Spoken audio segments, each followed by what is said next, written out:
if you were going to pick the most successful excavator families in the history of construction machinery, Komatsu would have the PC200, Caterpillar would have the 320, and the machine carrying the flag for Hitachi would almost certainly be the X200. If Caterpillar stands for unstoppable raw power and Komatsu stands for flawless all-around balance, then in the golden age of construction machinery, there was also a striking splash of orange that, on the strength of unmatched speed, became the one that so many veteran operators still carry a torch for. That machine is Hitachi's legendary workhorse, the EX200, back in the day on a job site. The moment this orange streak swung the house around and dropped the bucket, the motion was so quick it looked like footage played on fast forward. So today, let us kick back, pour a pot of hot tea, and talk about this loading king that once ruled job sites far and wide on speed alone. A lot of younger operators, the first time they ever touched a Hitachi, were already looking at a ZX200. But for the old hands, the series that really built Hitachi's reputation was not the ZX line at all. It was the earlier X line in many countries the moment someone brings up 20-ton class excavators. Three machines pop into people's heads. One is the Komatsu PC200, one is the CAT 320, and the third is the Hitachi X200. Someone even joked that if you photographed every yellow and orange excavator on the world's job sites in the 1990s, you would find that at least a third of them came from these three big families. And the X200 was Hitachi's calling card to the world. There is a vivid little exchange that used to make the rounds in the construction machinery world. The boss is staring at the mound of dirt in front of him, worried, and he turns to the dispatcher and says, "There are still dozens of dump trucks lined up back there. Which machine loads the fastest and can clear this whole convoy?" The dispatcher does not even think about it. He turns around and shouts, "Go get that Hitachi over here. Just floor the throttle and I guarantee those trucks won't even get a chance to puff their exhaust. We'll haul dirt until they start questioning their life choices." That is the deepest mark the X200 left on its era. If you wanted to put it in martial arts novel terms, it was like a wandering swordsman who took the principle that speed beats everything to its absolute limit. The story has to start back in the 1980s. The construction machinery industry was going through a big transformation at the time. Hydraulic technology kept getting more mature, engines kept getting stronger, and the global infrastructure market was beginning to expand fast. Hitachi was already a top-tier player in the field of hydraulics. In fact, what Hitachi did best in its early years was not building complete machines, but building hydraulic systems. And many of its competitors admitted that Hitachi's hydraulic technology sat solidly in the industry's first tier. So Hitachi decided to push its hydraulic advantage to the extreme. And that is how the X200 was born. The first generation X200 and its long undercarriage version. The X200LC burst onto the scene in the late 1980s. In terms of timing, this period roughly lines up with Komatsu's PC200 1 and 2 era. Hitachi fitted it with the classic Isuzu engine back then, which had a crisp sound. And right out of the gate it caused a stir thanks to highly efficient movements that beat others in its class. Its biggest strength was not that it was especially powerful, nor that it was especially fast, but that its movements were especially smooth. The first time a lot of veteran operators ran an X200, they got a particular feeling that they were not operating a hunk of steel so much as operating their own arm. That sense of finesse later became the single biggest label attached to Hitachi excavators. By the second generation, the X200-2 and the X200LC2 came onto the stage. This generation moved into Komatsu's 3-4 era, and Hitachi started experimenting with smarter hydraulic control on it, while reliability improved dramatically. It was also from this generation that large numbers of machines poured into Southeast Asia, the Middle East, and the South American markets, and for many countries, the X200-2 was their first introduction to Hitachi. By the third generation, things started getting interesting. This generation had not only the standard X200-3 and the long undercarriage X200LC3, but also aimed at the harsh environments of heavy-duty work. The high-track reinforced X200H3 and the long crawler reinforced X200LGH3. Many people in the industry consider this generation the point where Hitachi truly came of age, The cab got more comfortable, the movements got faster, the structural parts got more durable, and the coordination of the hydraulic system took another step up. It happened to run head-on into the full competition of Komatsu's 5 era. A lot of operators, when sizing it up, would say the same line. Once you've run a Hitachi, every other machine afterward just feels a little off. That is something of an exaggeration, but it does say a lot about Hitachi's reputation among the people actually in the seat. And the generation that truly pushed this family to its peak, the one that carved its name onto the altar, was the 5th. If you go and flip through Hitachi's official parts catalog from back then, you will find that the derivatives of the 5 generation were as varied as a kaleidoscope, beyond the most classic standard pair. The X205 and the X200 LC5. Hitachi's engineers basically turned into mod shop fanatics. They went to work on the tail end and rolled out ultra-short swing models that could turn around in narrow lanes. The X200 SS5 and the X200 LC SS5 felt the undercarriage was not tough enough. They reinforced it and cooked up the heavy-duty undercarriage X205HG and X200 LC5HG. They also catered to different work habits and regions, putting out the long front version X205LV, the special condition versions X205X and X200LC5X, the export versions aimed at overseas markets, the X205E and X200LC5, and even market-specific versions, the X205Z and X200LC5Z. And that is still not all for the heavy-duty grunt work of going down into mines and smashing hard rock. They also released specially reinforced versions with beefier tonnage and even more hardcore structures, namely the X210H5 and X210LCH5, along with the X210K5 and X210LCK5. You can find all of these models in Hitachi's X205 series parts catalog, and the family resemblance is unmistakable beyond these models that were stamped right on the nameplate. You would also often see all kinds of special factory modified versions out on job sites. Long reach versions with an especially long arm river maintenance versions for clearing out silt, forestry versions and log loader versions that turned into tree felling maniacs out in the hills and woods, and material handler versions grabbing scrap at the docks. These usually fall under factory modifications or special configurations, and they are not necessarily written out separately on the model nameplate. After this whole combination of moves, Hitachi had filled up just about every corner of the 20-ton class stage.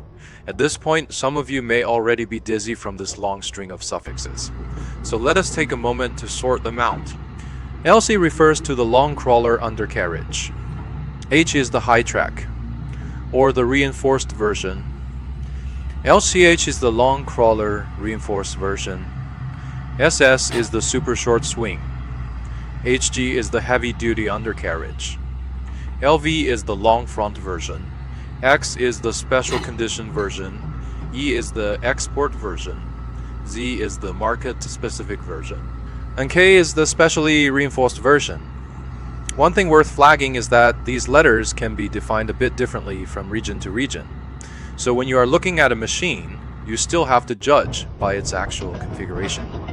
If you only count the trunk models, with the largest population worldwide, the construction machinery world generally simplifies this huge family down to 8. The EX200, the X200LC, the EX202, the X200LC2, the X203, the EX200LC3, plus the EX205 and the EX200LC5. These 8 models basically make up the core development line of the Hitachi X200, and all those other dazzling suffixes are mostly branches that grew out to serve specific working conditions. If you line it up against Komatsu's family tree, you can roughly understand it this way. The EX200 corresponds to Komatsu's PC 201-2. The EX202 corresponds to the PC 203-4. The X203 corresponds to the PC 205. And the X205 that pushed the family into its golden age squared off precisely against Komatsu's most glorious PC 206-7 era. If the PC 207 was Komatsu's golden age and the 320D was Caterpillar's golden age, then the X205 was Hitachi's golden age. To this day, there are still huge numbers of X205s out there working. especially in Southeast Asia, Africa, and South America. And many of these machines have logged over 20,000 hours, even 30,000, and can still get the job done. This, in fact, is the most legendary thing about the X200. It does not emphasize power the way CAT does, nor balance the way Komatsu does. What Hitachi does best is efficiency, with the same load of dirt and the same tank of fuel. A lot of operators find that the X200 can always squeeze out a little more work, and the reason comes down to how well its hydraulic system is matched. The coordination between the engine and the hydraulic pump practically became a textbook example for that era. Thanks to the combined motion hydraulic system Hitachi was so proud of, whether it was raising the boom while pulling the arm in, or slewing the house while throwing the bucket, it all flowed as smoothly as drifting clouds and running water. And paired with that crisp roar of the Isuzu engine, doing earthwork with it was a feast for both the eyes and the ears. There is also an interesting phenomenon around the X200. A lot of contractors pick a Komatsu when they buy their very first excavator, but when they go to expand the fleet, they often circle back and buy a Hitachi. The reason is simple: the boss is in charge of making money, the operator is in charge of doing the work, and operators by and large just love running Hitachis. So a lot of companies end up with a strange mix in the fleet, with PC200S, 320s, and X200S all parked together. But the most fought over seat usually belongs to the Hitachi. Of course, the X200 is not without its faults. And here is the interesting part: its biggest strength comes from the hydraulic system, and its biggest weakness comes from the hydraulic system too. Precisely because this system is so precise. It has higher demands on the quality of the hydraulic oil and stricter maintenance requirements.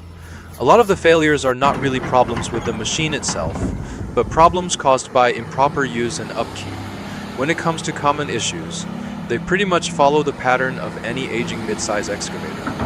Older units tend to develop hydraulic pump wear, main control valve aging, growing slack in the slewing system, aging electrical wiring, and engine oil leaks.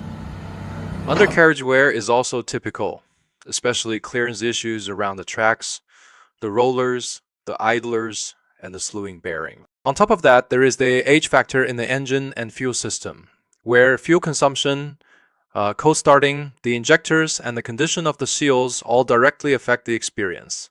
These problems are especially common on used machines that have changed hands many times. There is also a very practical issue hiding here. A platform as old as the X200 can be fixed, sure. But if the previous owner was sloppy about maintenance, the faults turn into a whole chain reaction, which is why when you are buying a used one, the machine's actual condition matters far more than the model on the nameplate. The funny thing though is that even with plenty of issues, a lot of owners are still willing to keep repairing it. Because once it is fixed, it can still make money, and that is exactly why the used market is so fond of the X200. On the subject of oil leaks, there is a classic old joke that gets passed around. If an old Hitachi excavator somehow is not leaking oil, then you'd better shut it down and check it right away, because it probably means there is no oil left in its belly. That is a joke, of course, but because it chased extreme speed and high pressure response in its movements. Once an X200 gets up in years, leaks and seeps from the control valve and the hydraulic lines became almost its standard badge. And on those 2 and 3 models from back then, the computer board and the hydraulic pump control system would occasionally throw a little tantrum. When that happened, the bold old-timers on the job site would pull out their amazing field hacks. Computer board dead, machine moving sluggishly, and bogging down. What do? The old hand just grabs a piece of wire or rigs up a manual switch and jams the pump's regulator straight to maximum flow, what everyone nicknames locking the pump dead.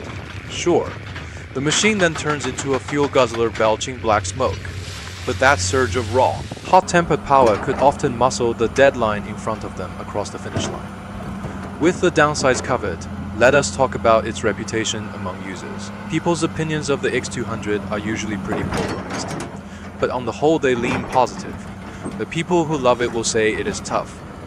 easy to fix, easy to source parts for, and steady on the job. The people who do not care for it feel that, after all, an old machine just does not have the fuel economy, comfort, and fine electronic control of a newer one. Set against a newer generation of machines, the X200's advantage really is not in being technically advanced, but in a kind of old-school reliability. And that is exactly why a lot of long-time owners would rather just keep nursing it along. As for where it stands in the used market, this machine, the 5th generation especially, is hard currency to this day. If you observe the global used market, you will notice an interesting pattern. Komatsu's PC200 has enormous circulation volume.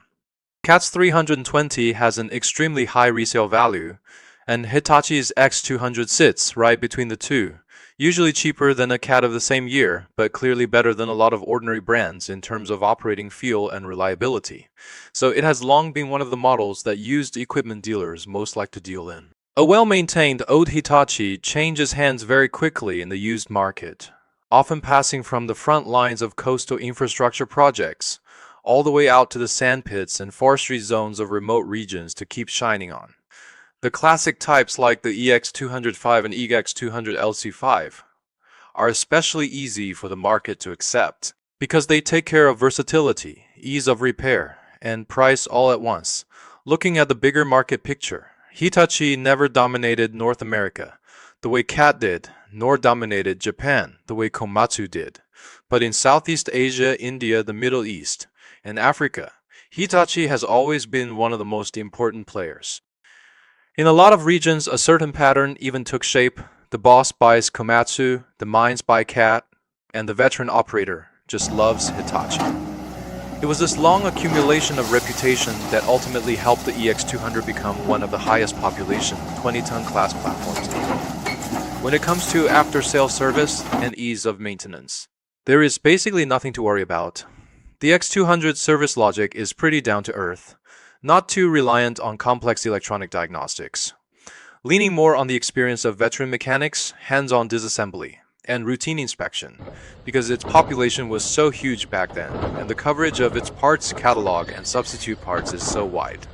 Most repair jobs can find a matching part or an alternative solution, and the supply chain around the X205 parts in particular looks quite active, with used parts, salvage parts, and remanufactured parts all common.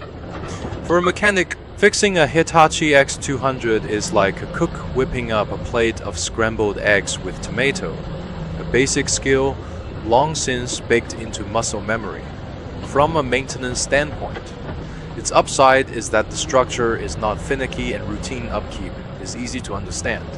Its downside is that the older the machine gets, the more the seals, lines, pumps and valves, and wiring harnesses tend to develop that everything is just a little bit off everywhere, kind of comprehensive aging. In other words, it is not that it is hard to fix, it is that it needs fixing on an ongoing basis. There is one more interesting thing about the X200, which is that it is like an old tree with an awful lot of branches.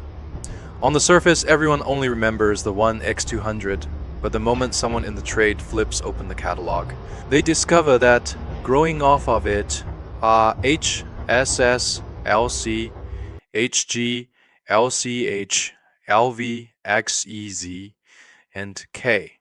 This whole big pile of branches.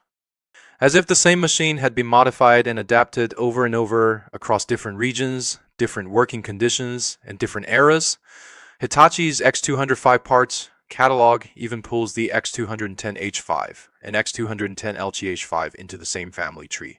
It also carries the air of an old veteran of the trade, just when you think it went obsolete and left the stage long ago. It turns out you can still spot it everywhere, on job sites, in salvage yards, at parts shops, and on used equipment platforms, like one of those elders who does not talk much but never really left, after time moved into the 21st century. Emission regulations got stricter and electronic control became more and more widespread. And the EX, that designation that had roamed the trade for so many years, began its honorable retirement, gradually giving way to Hitachi's all-new ZX family. The construction machinery line everyone knows. The main line then became the few models you most often see on job sites today. The ZX200, the ZX200-3, the ZX200-5, the ZX200-6, and the latest, the ZX200-7. They took the baton from their forebears and kept charging ahead in the mid-size excavator market. And this is also the most common Hitachi 20-ton class lineage in the global used market today. A lot of veteran operators still feel that the ZX is an excellent product of a new era, while the X is the legend of an era gone by. So to sum it up in one line, if the PC200 stands for balance and the 320 stands for power, then what the X200 stands for is maybe another word entirely: smoothness. It may not be the strongest excavator in the world, not the fastest, and not the most advanced, but it may well be the one in the history of construction machinery that operators find it easiest to fall in love with. And for Hitachi, the X200 was never just a machine. It was more like a calling card. The calling card that introduced Hitachi excavators to the whole world.